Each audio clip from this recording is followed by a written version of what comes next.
하나님 아버지, 성경적 가정을 이루기 위해 특별한 시간을 가질 수 있도록 하심에 감사합니다. 오늘도 이 새벽에 하나님의 말씀 가운데 우리 가정을 비춰주시고 하나님의 뜻하심대로 우리 가정이 세워져 가도록 인도하여 주시옵소서. 오직 하나님의 사랑에 매여 말씀 앞에 우리 가정이 섭니다. 하나님 기뻐 받아 주시옵소서. 예수님의 이름으로 기도합니다. 아멘.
오늘 우리에게 주신 하나님의 말씀은 신약성경 히브리서 11장 17절에서 19절 말씀입니다.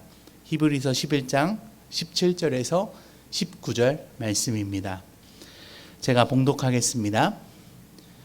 아브라함은 시험을 받을 때에 믿음으로 이삭을 드렸으니 저는 약속을 받은 자로 돼 그 독생자를 드렸느니라. 저에게 이미 말씀하시기를 내 자손이라 칭할 자는 이삭으로 말미암으니라 하셨으니 저가 하나님이 능히 죽은 자 가운데서 다시 살리실 줄로 생각한지라. 비유컨대 죽은 자 가운데서 도로 받은 것이니라. 성경적 가정을 이루기 위한 특별 새벽 기도의 둘째 날이 되었습니다. 그 어느 때보다 우리 가정을 더 사랑하시며 함께 하나님의 나라를 꿈꾸고 계시지요. 바라고 원하는 것은 이 시간을 통해 우리 남서울 미랄교회 모든 가정이 하나님의 위로와 평안이 가득하시길 축복합니다. 오늘 우리가 같이 읽은 말씀은요, 믿음장이라고 알고 있는데요, 히브리서 11장에 있는 말씀입니다. 히브리서 11장에는 많은 믿음의 이야기가 등장하는데 그 중에서도 아브라함의 이야기는 믿음으로 자녀를 양육했음을 알게 해줍니다. 오늘 아브라함의 이야기를 통해서 우리 가정의 소중한 자녀를 어떻게 가르쳐야 하고 훈육하고 또한 믿음으로 세워갈 수 있는지 같이 알아가 보도록 하겠습니다. 가장 먼저 아브라함이 자라온 환경에 우리가 주목해 볼 필요가 있습니다. 흔히 우리가 모태신앙이라고 하면요, 영적 금수저라고 우스갯소리로 말하곤 합니다. 그만큼 부모님의 신앙 아래 많은 축복을 누리며 자라왔기 때문입니다. 아브라함은요, 영적 흙수저였습니다. 여호수아 24장 2절입니다. 여호수아가 모든 백성에게 이르되 이스라엘 하나님 여호와의 말씀에 옛적의 너희 조상들 곧 아브라함의 아비 나홀의 아비 데라가 강 저편에 거하여 다른 신들을 섬겼으나, 아브라함의 아버지 데라는요, 갈대아 우르의 신을 믿고 만들고 있었던, 섬겼던 자라고 성경은 기록하고 있습니다. 그런데 그런 아버지 밑에서 자란 아브라함이 무엇을 보고 배웠을까요? 또한 아브라함이 그의 가족과 함께 살던 갈대아 우르는 그 당시 최고의 문명을 가진 대도시였습니다. 엄청난 부와 명예를 가지고 살 수 있었고, 또한 이 세상에서 그 누구 부럽지 않게 살 수 있었던 환경이었습니다. 아버지는 우상을 만들었던 자였고, 또한 자라온 환경도 너무나도 풍족하고 즐길 거리가 많은데, 이런 곳에서 하나님만을 섬기며 믿는다는 것이 얼마나 힘들었을까요? 그런데 그는 믿음으로 가정을 세워갑니다. 믿음으로 가정을 데리고 갈대아 우르를 떠났고 하란에 거주하며 아버지 데라의 부탁에도 거주하지 않고 하나님의 약속하신 땅으로 갑니다. 수많은 위협과 어려움 속에서도 아브라함은 믿음을 지키며 가정을 이끌었고, 그런 그의 모습은 그의 아들 이삭 그리고 그의 손자 야곱에게도 고스란히 전달되게 됩니다. 오늘 우리도 아브라함의 이야기를 통해 어떤 상황에서도 믿음으로 자녀를 양육하고 하나님이 기뻐하시는 가정으로 이루어 가시길 바랍니다. 아브라함이 자녀를 양육하는 첫 번째 방법은요, 하나님께 드리는 것이었습니다. 우리가 자녀를 가리킬 때 많이 하는 실수는요, 바로 내가 주인이 되려고 하는 마음입니다. 우리의 자녀는, 우리의 가정은 내가 주인이 되는 것이 아니라 하나님이 주인이 되어야 합니다.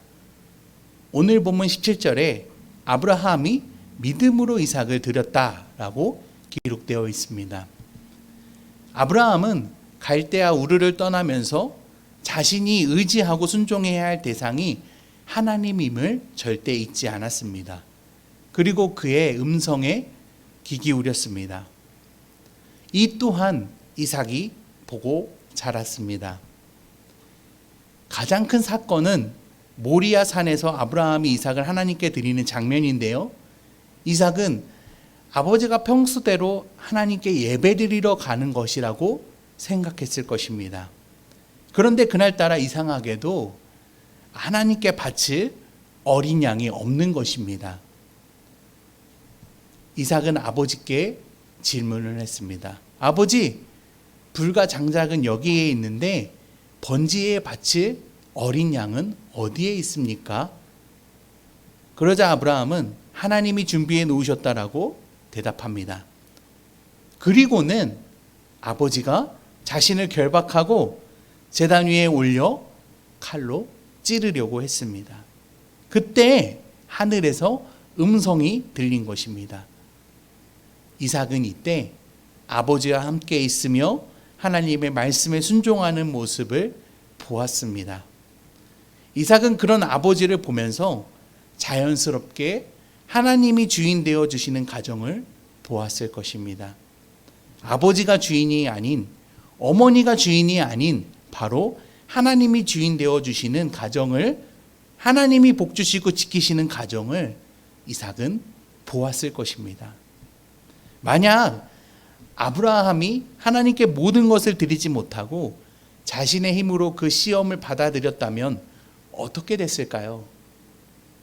바로 그의 아들 이삭은요, 하나님을 만나는 경험을 하지 못했을 것입니다. 성도 여러분, 이 가정의 주인이 내가 아닌 하나님이라는 사실을 머리로는 알지만 쉽게 삶으로 살아내기란 너무 어렵다는 것은 잘 알고 있습니다.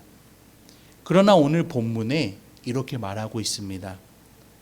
저는 약속을 받은 자로 돼 그 독생자를 드렸느니라. 하나님의 말씀을 약속으로 받고 믿고 소망하는 자는 하나님께 맡길 수 있는 것입니다. 우리의 자녀를 믿음으로 하나님께 맡겨드립시다. 그리고 하나님의 말씀에 순종하는 삶을 우리 자녀에게 보여줌으로 우리 가정의 주인이 하나님이심을 알아 하나님의 역사하심을 보고 듣고 알아가는 가정이 되길 축복합니다. 두 번째로 아브라함이 자녀를 양육하는 방법은요, 하나님의 말씀을 신뢰하는 것이었습니다. 18절에 보면 아브라함이 이삭을 바칠 수 있었던 이유는 바로 하나님이 약속하신 말씀 때문이었습니다.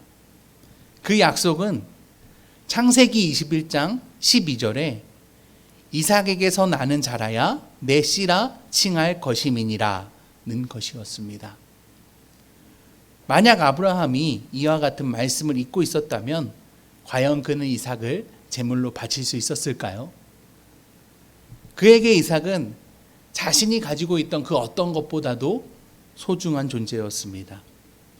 왜냐하면 이삭은 종에게서 난 자식이 아니라 자신의 아내, 그것도 태가 끊겨 과학적으로 임신이 불가능했던 그 아내의 몸을 통해 난 유일한 자식이기 때문입니다. 그것도 하나님의 능력으로 그가 100세라는 나이에 얻은 너무나도 귀하고 소중한 아이였습니다. 그런 아이를 바치라고 하나님이 하시는 말씀을 신뢰하지 않고는 순종하기란 불가능했을 것입니다. 아브라함은 이삭의 탄생이 하나님이 말씀대로 행하시는 역사임을 믿었기 때문에 온전히 하나님의 말씀에 순종할 수 있었습니다. 그랬던 아버지를 이삭은 신뢰할 수 있었습니다. 그런 아버지를 따라 하나님의 말씀을 신뢰하는 사건으로 이삭의 아내를 아버지가 골라주는 사건으로 알 수가 있습니다. 창세기 24장에 보면요, 이삭의 나이는 40세로 알 수 있습니다. 그 당시 40세면 자신이 마음대로 적당한 배우자를 택할 수 있었을 텐데 이삭은 아버지의 말에 순종했고 63절에 보면 하나님께 기도하고 있었음을 알 수 있습니다. 그리고 그는 리브가를 아내로 맞이했고 하나님이 주신 축복으로 삶을 살아갔음을 알 수 있습니다.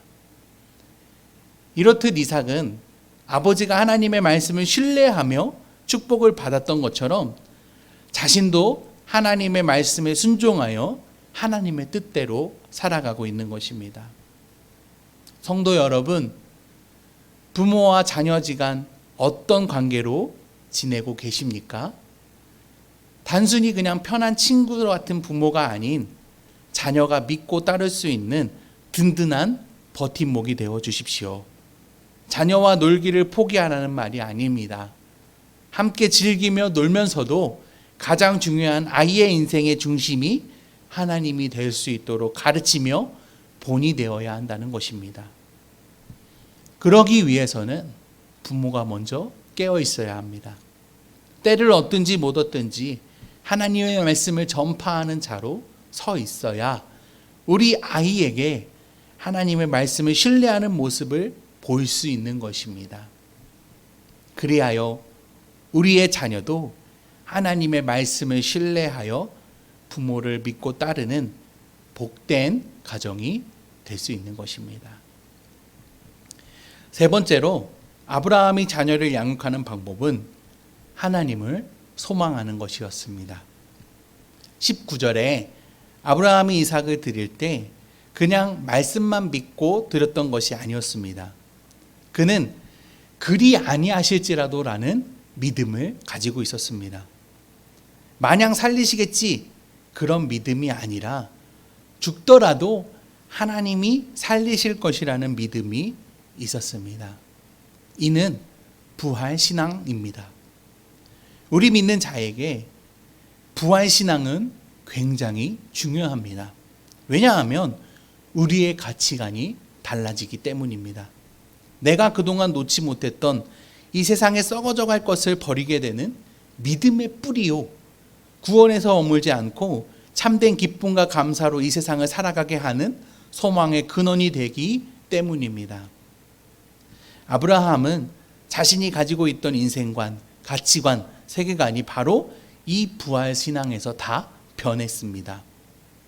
그동안 이 땅에 소망을 두고 살게 했던 그 모든 것이 하나님의 부르심에 순종하며 그의 나라와 그의 뜻을 구하며 사는 삶을 살아갈 때 하늘의 소망을 두고 살아가는 삶으로 변화된 것입니다. 그런 그의 믿음이 자녀를 양육할 때에 이 땅에 썩어져 갈 것들을 보게 하지 않았습니다. 바로 하나님의 것을 알게 하였고 얼마나 그것이 중요한지 깨닫게 하였습니다. 그 증거가 바로 우물입니다. 그 당시 유목민 생활을 하던 사람은 우물을 파서 정착하는 것이 아니라 오아시스를 찾아다니든지 아니면 누군가가 파놓은 우물을 빼앗아 차지하고 또 다른 곳으로 이동하였습니다. 그러니 우물을 파는 행동은요, 남 좋은 일 시키는 행위가 되는 것이죠.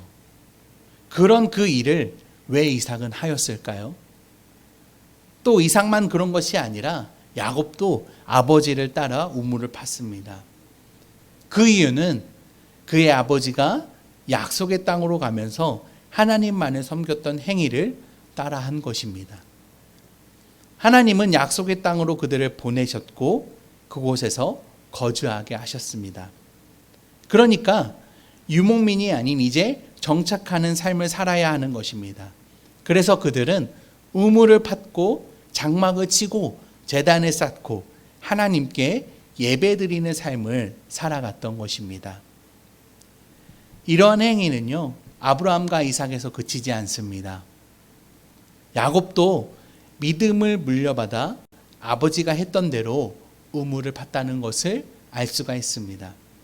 그 야곱의 우물은요, 구약에는 기록되어 있지 않지만 신약에는 기록되어 있습니다. 바로 요한복음 4장 6절인데요. 야곱의 우물이 여기서 등장합니다. 이 야곱의 우물에서 너무나도 유명한 사건이 일어나는데 그것은 바로 사마리아 여인이 예수님을 만나는 사건이 등장합니다. 아브라함이 하나님의 나라를 소망하며 살던 삶은 그의 자녀들에게 고스란히 전달되어 많은 이들에게 하나님의 은혜가 가득하도록 한 것입니다. 우리의 자녀도 하나님의 나라를 꿈꾸는 자녀, 믿음의 자녀가 되기를 바랍니다. 그러기 위해서는요, 우리가 먼저 하나님의 나라를 소망해야 합니다. 우리가 꿈꾸는 하나님의 나라는 영원히 목마르지 않는 생수가 넘쳐 흐르는 곳입니다. 그 놀랍고 영원한 신비를 풍성히 누리시는 우리 믿음의 가정 되시길 주님의 이름으로 축복합니다. 말씀을 마무리하겠습니다. 아브라함은 대단한 사람이 아니었습니다. 그리고 그가 자라온 배경도 그리 훌륭하거나 거룩한 것도 아니었습니다. 그런 아브라함은 하나님의 부르심에 모든 것을 맡겨드렸고 신뢰했고 소망하며 자신의 자녀를 양육했습니다. 하나님은 오늘날에도 동일하게 우리에게 말씀하시며 믿음을 주시고 소망하게 하십니다. 사랑하는 남서울 미랄교회 성도 여러분, 우리가 먼저 하나님 앞에 엎드려 이 가정의 주인이 되려 했던 마음을 내려놓읍시다. 그리하여 하나님이 주인이 되어 주시는 우리의 가정은 너무나도 귀하고 소중한 우리의 자녀는 믿음으로 하나님을 바라볼 것이고 하나님의 역사하심 가운데 함께할 것입니다. 하나님이 이루어 가시는 놀랍고 영원한 그 신비로움에 함께 참여하는 자가 될 것입니다. 저도 잘 해내지는 못합니다. 이렇게 메시지를 전하고 집에 가면 또 아이들에게 소리 지르며 화내곤 합니다. 그럴 때마다 감정에 이끌려 자괴감에 빠지곤 합니다. 그러나 오늘도 저는 기도합니다. 이 가정의 주인이 하나님이심을, 그리고 우리 가정을 통해 놀라운 하나님의 나라를 이뤄달라고, 또 우리 자녀가 하나님의 영광을 위해 삶을 살아가게 해달라고, 성도 여러분, 하나님께 맡겨드립시다. 그리고 신뢰하며 소망합시다. 하나님이 우리 가정을 선한 길로 인도하시며 지키시고 보호하실 것입니다. 기도하시겠습니다. 사랑과 은혜가 풍성하신 하나님, 우리의 가정에 귀한 자녀를 허락하여 주셔서 감사합니다. 비록 연약함이 많고 실패와 좌절 가운데 언제 쓰러질지 모르는 한없이 부족한 부모의 모습 같더라도 다시 하나님 말씀 앞에 섰사오니 하나님 믿음의 자녀, 믿음의 가정을 이뤄가도록 힘과 지혜를 주시옵소서. 우리 자녀가 하나님을 더 많이 사랑하여 믿음으로 잘 자라게 하시고 이 땅에 소망을 두며 살아가는 것이 아니라 하늘에 소망을 두며 살아가도록 인도하여 주시옵소서. 예수님의 이름으로 기도합니다. 아멘. 하늘에 계신 우리 아버지여, 이름이 거룩히 여김을 받으시오며 나라의 마옵시며 뜻이 하늘에서 이루어진 것 같이 땅에서도 이루어지이다. 오늘날 우리에게 일용할 양식을 주옵시고 우리가 우리에게 죄 지은 자를 사하여 준 것 같이 우리의 죄를 사하여 주옵시고 우리를 시험에 들게 하지 마옵시고 다만 악에서 구하옵소서. 나라와 권세와 영광이 아버지께 영원히 있사옵나이다. 아멘.